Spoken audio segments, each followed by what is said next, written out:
दिवस आहे।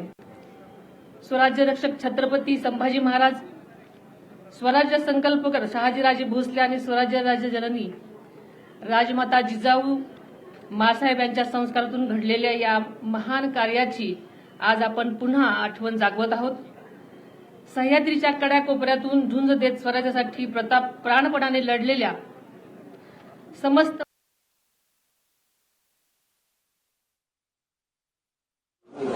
त्यामध्ये आग्रा येथे छत्रपती शिवाजी महाराजांचा पराक्रमाची साक्ष देणारे शिवस्मारक उभारण्याचा निर्धार त्यांनी केला। पानिपत येथील मराठा शौर्य स्मारक तसेच संगमेश्वर येथील छत्रपती शिवाजी महाराजांच्या स्मारकाचाही समावेश आहे।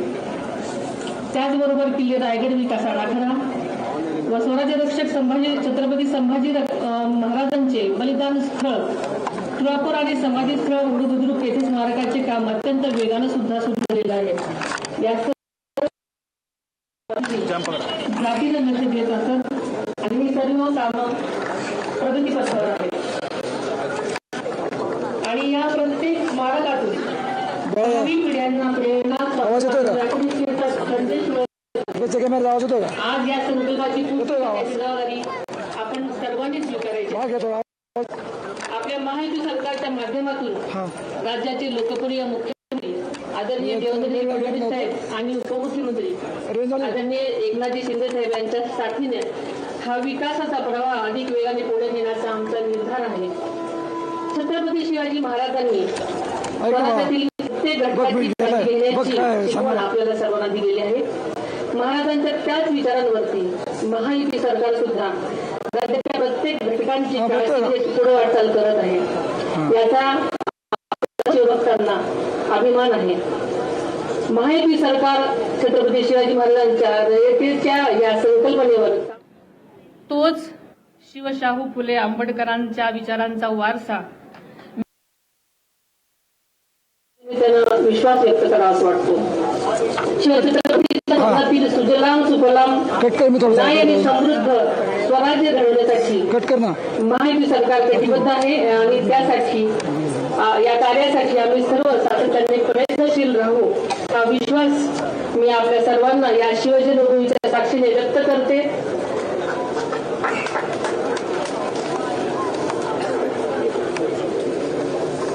आणि इथंच थांबते। जय हिंद, जय महाराष्ट्र।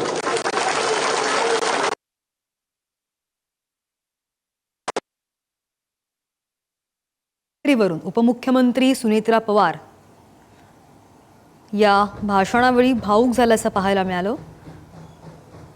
अगदी सकाळीच त्या किल्ले शिवनेरी गडावर दाखल झाल्या, शिवरायांना मानवंदना दिली आणि त्यानंतर भाषणावेळी उपमुख्यमंत्री सुनेत्रा पवार भावूक झाल्याचं पाहायला मिळालं। उपमुख्यमंत्री शिंदे बोलतायत, पाहूया।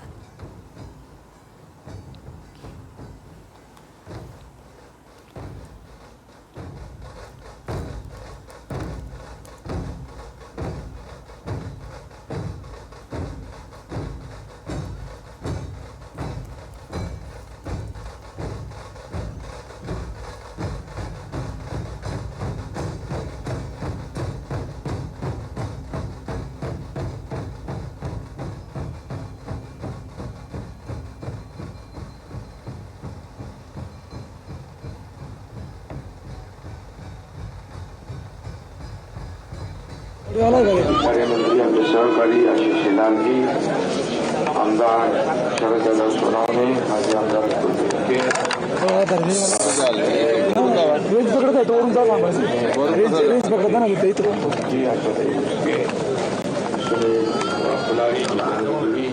मराठा सेवा संघाचे पदाधिकारी क्षण सुरू आहे। काही तांत्रिक अडचणींमुळे आवाज काहीसा येत नाहीये। यापूर्वी काही वेळापूर्वी उपमुख्यमंत्री सुनेत्रा पवार यांनी सुद्धा भाषण केलेलं आहे आणि भाषणावेळी त्यांनी अजित पवार यांचा सुद्धा उल्लेख केला आणि त्यावेळी त्या भावूक झाल्याचं पाहायला मिळालं। शिवजन्मोत्सवाच्या सोहळ्याला शिवनेरी किल्ल्यावर सुरुवात झालेली आहे आणि त्याच पार्श्वभूमीवर हा शासकीय कार्यक्रम आयोजित केला गेला आहे आणि मुख्यमंत्री स्वतः, दोन्ही उपमुख्यमंत्री, अनेक नेते तसंच अभिनेते सगळे या कार्यक्रमासाठी किल्ले शिवनेरीवर दाखल झालेले आहेत आणि अगदी रात्रीपासूनच शिवनेरी किल्ला संपूर्णपणे गजबजून गेलेला पाहायला मिळतोय. अनेक कार्यक्रमांचं आयोजन केलं गेलं, काही साहसी प्रात्यक्षिकं सुद्धा या लहान मावळ्यांकडून केली गेली. कार्यक्रमांचं सादरीकरण केलं गेलं. ढोल ताशांची पथकं असू देत, भजनं असू देत, पोवाड्यांचं सादरीकरण असू देत, द फोक आख्यान या कार्यक्रमाचं सुद्धा आयोजन यावेळी केलं गेलेलं होतं. छत्रपती शिवाजी महाराज जयंतीचा उत्साह किल्ले शिवनेरीवर आपण पाहतो आणि अगदी सकाळपासूनच या सगळ्या कार्यक्रमांचं लाईव्ह कव्हरेज पुढारी न्यूज तुमच्यापर्यंत अगदी ताजा आणि तंतोतंत पोहोचवण्याचा प्रयत्न करतोय. आज एक आणि एक प्रत्येक शिवभक्त, शिवप्रेमी शिवरायांना मानवंदना देण्यासाठी आपण पाहतोय की किल्ले शिवनेरी असू देत किंवा रायगडावर असू देत, प्रत्येक ठिकाणी शिवजयंतीचा उत्साह आपल्याला पाहायला मिळतोय. हा जो जल्लोष आपण पाहतोय दृश्यांच्या माध्यमातून, शिवनेरीवर शिवजन्मोत्सवाला सुरुवात झाल्याचं दिसतंय आणि तीच ही दृश्य आपण पाहतोय. सध्या उपमुख्यमंत्री एकनाथ शिंदे यांचं भाषण सुरू आहे, ते बोलतायत. तिथं काही तांत्रिक अडचणी आहेत, नेटवर्क नाही आहे काहीसं, त्यामुळे काही वेळातच आपण त्यांच्यापर्यंत पुन्हा एकदा पोहोचण्याचा प्रयत्न करू. मात्र उपमुख्यमंत्री एकनाथ शिंदे यांच्या अगोदर उपमुख्यमंत्री सुनेत्रा पवार यांचं सुद्धा भाषण झालं आणि या भाषणादरम्यान त्या काहीशा भावूक झाल्याचं पाहायला मिळालं. अजितदादांना शिवनेरीबद्दल प्रचंड जिव्हाळा असल्याची भावना सुद्धा त्यांनी यावेळी भाषणामधून बोलताना व्यक्त केलेली आहे. आजचा दिवस जबाबदारीची जाणीव करून देणारा दिवस असल्याचं सुद्धा उपमुख्यमंत्री आपण इथे आल्यानंतर एक नवीन ऊर्जा आणि प्रेरणा मिळते. त्यामुळे इथली माती मस्तकावर लावून छत्रपती शिवरायांना आपण मानाचा मुजरा, नवी ऊर्जा, नवी प्रेरणा, नवा ध्यास आणि आपण सज्ज होतो. आज फक्त इथे शिवनेरीवर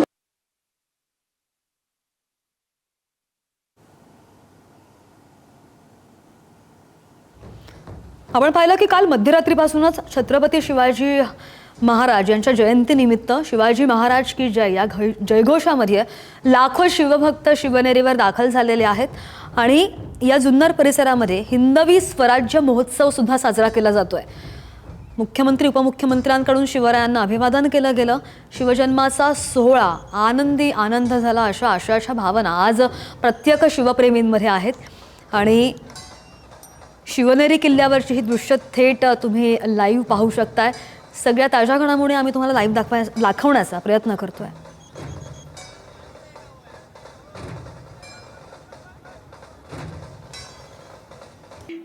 शिवछत्रपती म्हणजे युग प्रवर्तक, आदर्श राजा म्हणजे शिवछत्रपती, रयतेचा राजा म्हणजे शिवछत्रपती. आज छत्रपती शिवाजी महाराजांची, आपल्या आराध्य दैवताची 396वी जयंती आपण या ठिकाणी किल्ले शिवनेरीवर साजरी करतो. याच शिवनेरी गडावर दैवतुल्य शिवरायांचा जन्म झाला. त्यावेळची काय परिस्थिती असेल, काय आनंद असेल, आणि याची कल्पनाच आपण करू शकत नाही. शौर्य, पराक्रम, स्वाभिमान शिकवणारी ही महाराजांची जन्मभूमी आहे, हिंदवी स्वराज्याची जन्मभूमी आहे. इथल्या मातीच्या कणाकणात प्रचंड ऊर्जा आणि प्रेरणा आहे. या मातीत शिवरायांचे पाय उमटले, इथल्या हवेत त्यांचे श्वास मिसळले.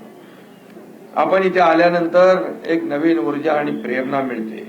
त्यामुळे इथली माती मस्तकावर लावून छत्रपती शिवरायांना आपण मानाचा मुजरा करतो. नवी ऊर्जा, नवी प्रेरणा, नवा ध्यास घेऊन नव्या दमाने आपण सज्ज होतो.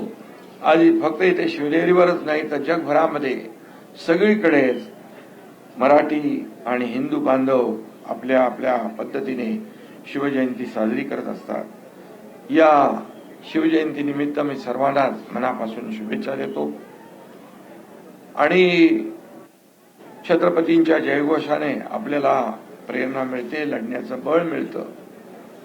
कोणतंही संकट आलं तरी पाय रोवून उभं राहण्याची ताकद मिळते. प्रत्येक आनंदाच्या क्षणी याच जयघोष आपल्या मुखी असतो. छत्रपती शिवाजी महाराजांनी हिंदवी स्वराज्याची स्थापना केली आणि रयतेचं राज्य स्थापन केलं. स्वराज्याबद्दलची तळमळ, निष्ठा, पराक्रम, निष्कलंक चारित्र्यामुळे आदर्श राजा म्हणून जगभरात शिवरायांची कीर्ती पसरली. आज राज्यकर्ते ज्या विकासाच्या आणि लोककल्याणाच्या योजनांचा विचार करतात त्याचा विचार शिवाजी महाराजांनी 350-400 वर्षापूर्वी केला. अर्थव्यवस्थापन, पायाभूत सुविधांची उभारणी, जल व्यवस्थापन, पर्यावरण, शहर नियोजन या गोष्टी आपल्याला आज महत्वाच्या वाटतात. महाराजांनी 400 वर्षापूर्वी स्वराज्यात त्या अंमलात आणल्या होत्या. एखाद्या मोहिमेतून आर्थिक फायदा झाला की शिवाजी महाराज लगेच नवीन किल्ला बांधायला घेत होते. स्वराज्याची आर्थिक घडी बळकट करण्यासाठी त्यांनी अनेक निर्णय घेतले. शिवराय अर्थतज्ञही होते. त्यांनी शिवराई ही चलन व्यवस्था त्या काळात निर्माण केली. स्वराज्यात अनेक ठिकाणी नद्या आणि कालवे अडवून महाराजांनी छोटी मोठी धरणं बांधली. वाहतुकीसाठी घाट रस्ते बांधले. आता मगाशी तुम्ही इथं मागणी केलेली आहे, मुख्यमंत्र्यांनी ते गांभीर्याने घेतलेलं आहे. तुमच्या 7 मागण्या. धरणं बांधली, महाराजांनी शेतकऱ्यांना सैनिक केलं, त्यांच्या हाती शस्त्र दिली. हे मावळे दसऱ्याला सीमोल्लंघन करून मुलुकगिरीला बाहेर पडत आणि अक्षय तृतीयेला परत येऊन शेतीच्या कामाला लागत. शेतकऱ्यांच्या भाजीच्या देठालाही हात लागता कामा नये असे सांगणाऱ्या शिवरायांचे शेतकऱ्यांवर जीवापाड प्रेम होतं. आणि म्हणून आपणही शेतकरी आपला अन्नदाता आहे, बळीराजा आपला मायबाप आहे, अशाच प्रकारे त्यांच्याकडे पाहतो. शिवरायांच्या गनिमी काव्याचे धडे तर जगातील अनेक देशांकडून गिरवले जात आहेत. दिल्लीतल्या JNU मध्ये देखील त्यांच्या युद्ध नीतीवरचा अभ्यासक्रम सुरू होतोय. महाराजांचे युद्ध कौशल्य, त्यांना भूगोलाची असलेली जाण, भविष्याचा वेध घेणारी दूरदृष्टी याची कल्पना आपल्याला किल्ल्यावरून येते.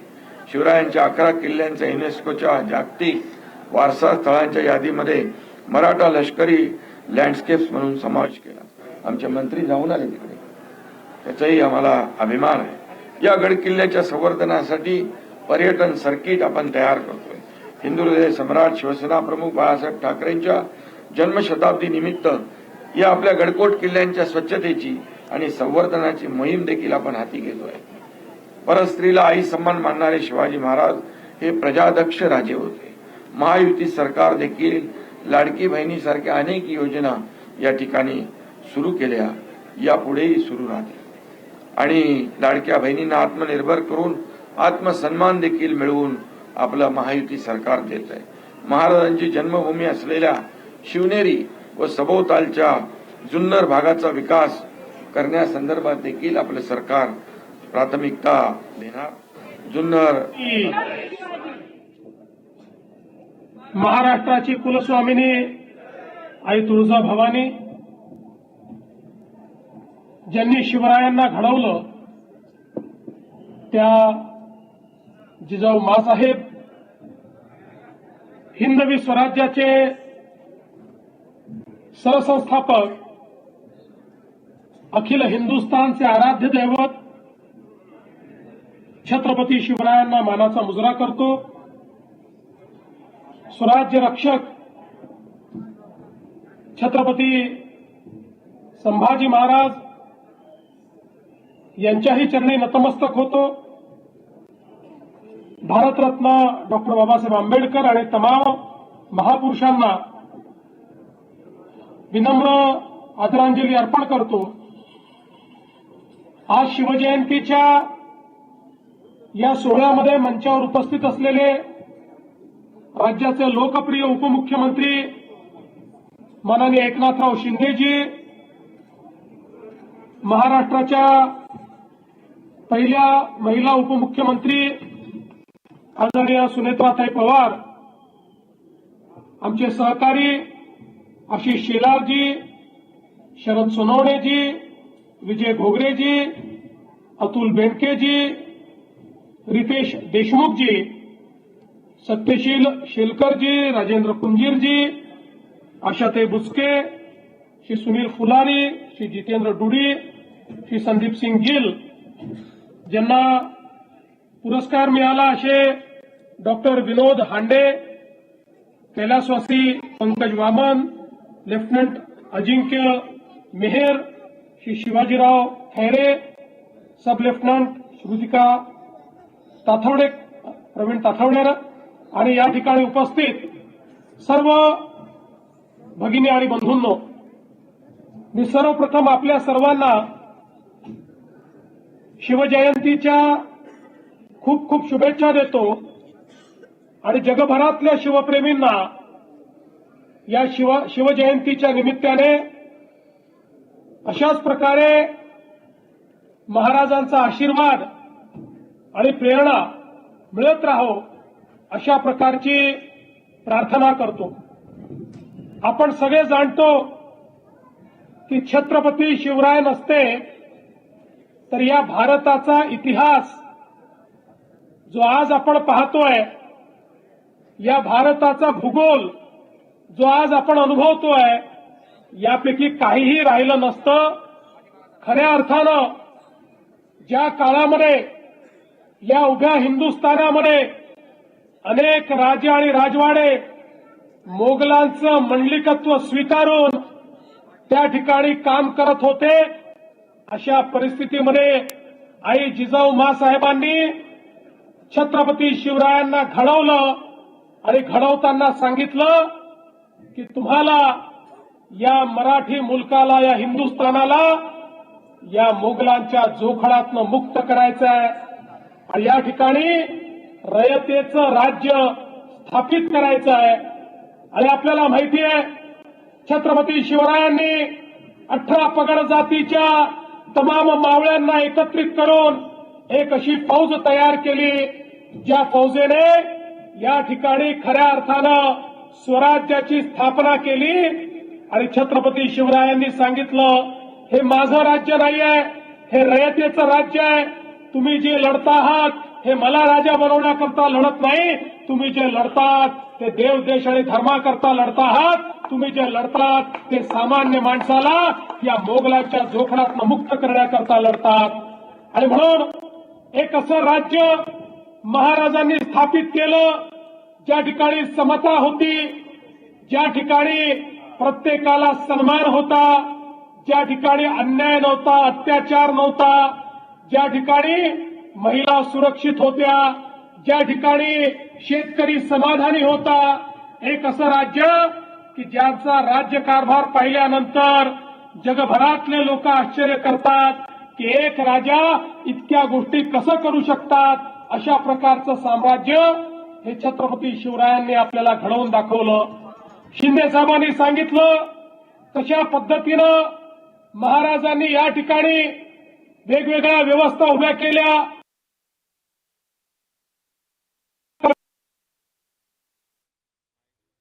पवार, आमचे सहकारी आशिष शेलारजी, शरद सोनवणेजी, विजय घोगरेजी, अतुल बेंडकेजी, तर भारताच्या इतिहासामध्ये हा पहिला राजा होता, आमचा राजा, की ज्यांनी ओळखलं की आपला पुढचा शत्रू हा समुद्राच्या मार्गाने येणार आहे आणि त्यामुळे जलदुर्ग बांधून आपल्या पश्चिमी किनाऱ्याला संरक्षित करण्याचं काम हे छत्रपती शिवरायांनी केलं। आणि पहिल्यांदा पोर्चुगीजांचा पराभव केल्यानंतर जोपर्यंत छत्रपतींचं शासन होतं तोपर्यंत समुद्री मार्गे येण्याची हिंमत कुठल्याच देशाच्या कुठल्याच आक्रमकांनी त्या ठिकाणी केली नाही।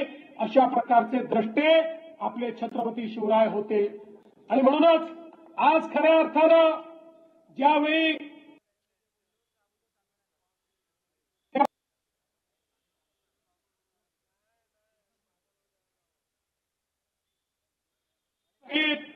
महाराजांचे 12 किल्ले जागतिक वारसा स्थळ म्हणून त्या ठिकाणी नॉमिनेट केले आणि जगातल्या 27 देशांनी एकमताने मतदान करून या ठिकाणी संपूर्ण जगाकरता होय हे जागतिक वारसा स्थळ आहेत अशा प्रकारची मान्यता दिली। आमच्या आशिष शेलारांनी ते प्रमाणपत्र देखील या ठिकाणी घेतलं। त्यामुळे आता आपले शिवराय हे जागतिक होतेच, पण आता जगाने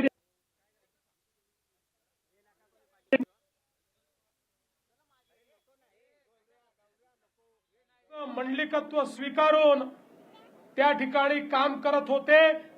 अशा परिस्थितीमध्ये आई जिजाऊ माँसाहेबांनी छत्रपती शिवरायांना घडवलं आणि घडवताना सांगितलं की तुम्हाला या मराठी मुलकाला, या हिंदुस्थानाला या मोगलांच्या जोखडातनं मुक्त करायचं आहे आणि या ठिकाणी रयतेचं राज्य स्थापित करायचं आहे.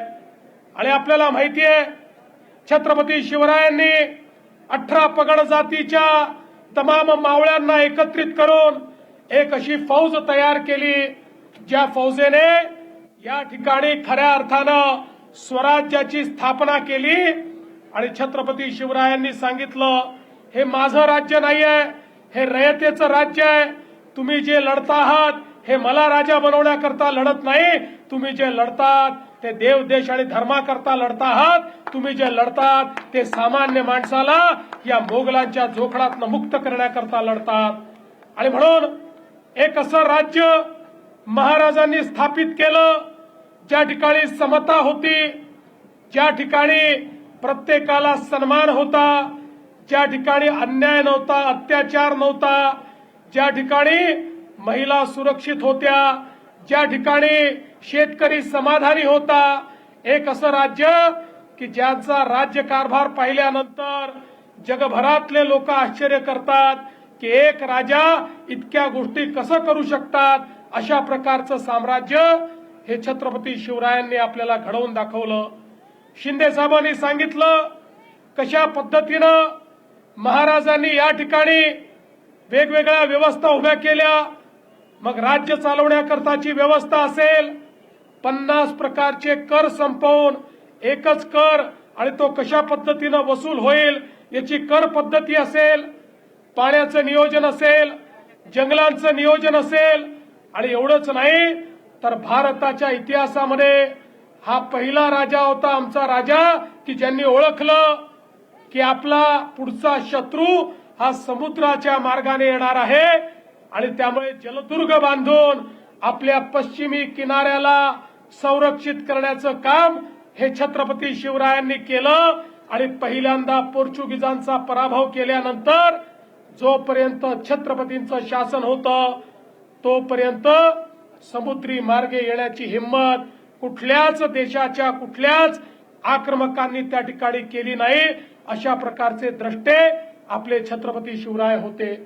आणि म्हणूनच आज खऱ्या अर्थानं ज्यावेळी छत्रपती शिवरायांची जयंती आपण साजरी करतो आणि ती देखील ज्यावेळी आपल्या देशाच्या प्रधानमंत्र्यांनी आपल्या शिवनेरी सहित महाराजांचे 12 किल्ले जागतिक वारसा स्थळ म्हणून त्या ठिकाणी नॉमिनेट केले आणि जगातल्या 27 देशांनी एक मताने मतदान करून या ठिकाणी संपूर्ण जगाकरता होय हे जागतिक वारसा स्थळ आहेत अशा प्रकारची मान्यता दिली. आमच्या आशिष शेलारांनी ते प्रमाणपत्र देखील या ठिकाणी घेतलं. त्यामुळे आता आपले शिवराय हे जागतिक होतेच, पण आता जगाने देखील मान्य केलंय की त्यांनी निर्माण केलेले किल्ले हे जागतिक वारसा स्थळ आहेत. अशा प्रकारचा जागतिक वारसा निर्माण करणाऱ्या शिवरायांची प्रेरणा आपण घेतो आणि म्हणून आवश्यक आहे त्यांनी दिलेल्या मार्गावरच आपल्याला चालावं लागेल. त्यांनी दिलेला मार्ग हाच मार्ग विकासाचा मार्ग आहे, तो प्रत्येकाच्या उत्थानाचा मार्ग आहे. मला या गोष्टीचा अभिमान आहे. या शिवनेरीवर आमच्या अजितदादांचं प्रचंड प्रेम होतं. मागच्या काळात आम्ही घोषणा केली होती या महाराष्ट्रातले शिवरायांचे सगळे किल्ले हे आम्ही अतिक्रमण मुक्त करू. आणि आज मला सांगताना आनंद वाटतो पुणे जिल्ह्यातले सगळे किल्ले आता अतिक्रमण मुक्त झालेले आहेत. एकही किल्ला या ठिकाणी अतिक्रमण नाही.